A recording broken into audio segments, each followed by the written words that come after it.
একটি ঘটনার বিচার শুধু একজন ব্যক্তি বা একটি পরিবারের জন্য নয়, বরং গোটা সমাজের ন্যায় বিচারের প্রতি আস্থার সঙ্গেও জড়িয়ে থাকে।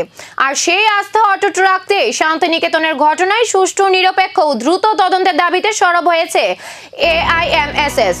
বটতলা এলাকায় আয়োজিত এই বিক্ষোভ কর্মসূচিতে প্রতিবাদের ভাষা ছিল স্পষ্ট। সত্য সামনে আসতে হবে, প্রকৃত দোষীদের চিহ্নিত করে আইনের আওতায় আনতে হবে এবং তদন্ত প্রক্রিয়ায় কোনো ধরনের পক্ষপাতিত্ব বা প্রভাব যেন না থাকে।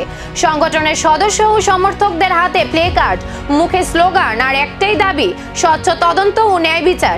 বিক্ষোভকারীদের বক্তব্য, শুধু দোষীদের শাস্তি দিলেই দায়িত্ব শেষ হয়ে যায় না, ভবিষ্যতে যাতে এই ধরনের ঘটনার পুনরাবৃত্তি না ঘটে তার জন্য প্রশাসনকে কার্যকর ও দৃশ্যমান পদক্ষেপ নিতে হবে।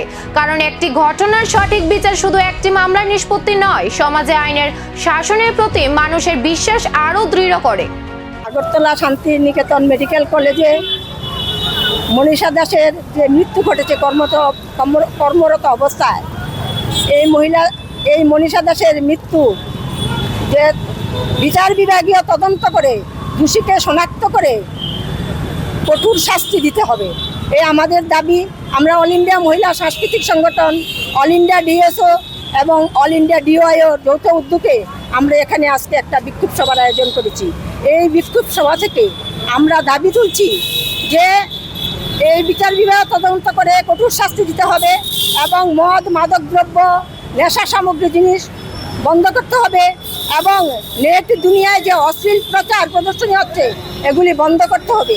যেখান থেকে এই খুন, ধর্ষণ এবং এই যে মানসিকতা আমাদের ছেলেদের মধ্যে তৈরি হচ্ছে, এটা বন্ধ করবে এবং পুলিশ প্রশাসন যেমন বিক্ষোভ হয়েছে, দাবি জানানো হয়েছে। এবার নজর প্রশাসনের পরবর্তী পদক্ষেপে।